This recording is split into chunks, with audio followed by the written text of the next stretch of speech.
Hello guys, ఇలా జరుగుతుందని నేను అనుకోలేదు. రివర్స్ వెళ్తుంటే చూడండి, బ్యాక్ సైడ్కి వెళ్తున్నాను కదా, వెళ్తుండగా దాదాపు 5.5 టన్ను ఉంది. 5.5 టన్నులో 1/2 టన్ను తీసాను. మనం చిన్న ఆటో ఎత్తేసాను.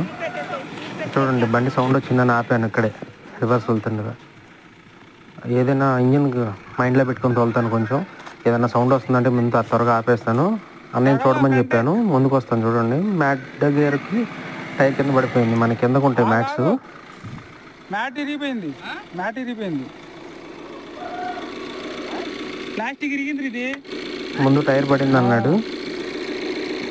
టైర్కి మ్యాటే పడింది అన్నాడు. తీరా చూస్తే ప్లాస్టిక్ ఇరిగిపోయింది. ఆ ప్లాస్టిక్ ఇరగడంతో కొంచెం మనసంతా ఇరిగిపోయింది. ఆ రోజున భోజనం కూడా చేయలేదు. ఆ కంకర కూడా మనం వేసుకొచ్చాం. ఇంకా అన్లోడింగ్ పెట్టేశాను. వెనక చూడండి, మన కంకర ఇదిగోనండి, దాదాపు ట్రాక్టర్ పైన వస్తుంది. మనకి ట్రాక్టర్ కన్నా హెవీగానే వస్తుంది. కంకర అన్లోడ్ చేస్తున్నారు. మనకి లిఫ్ట్ లేదు కదా, ఇక వాళ్ళే పార్లతో లాక్కుంటారు. వాళ్ళే అందులో ఇటుక రాళ్ళు, మళ్ళీ 30 కట్టలు సిమెంటు ప్లస్ ఇటుక రాళ్ళు 200 రాళ్ళు వేసుకొచ్చాను.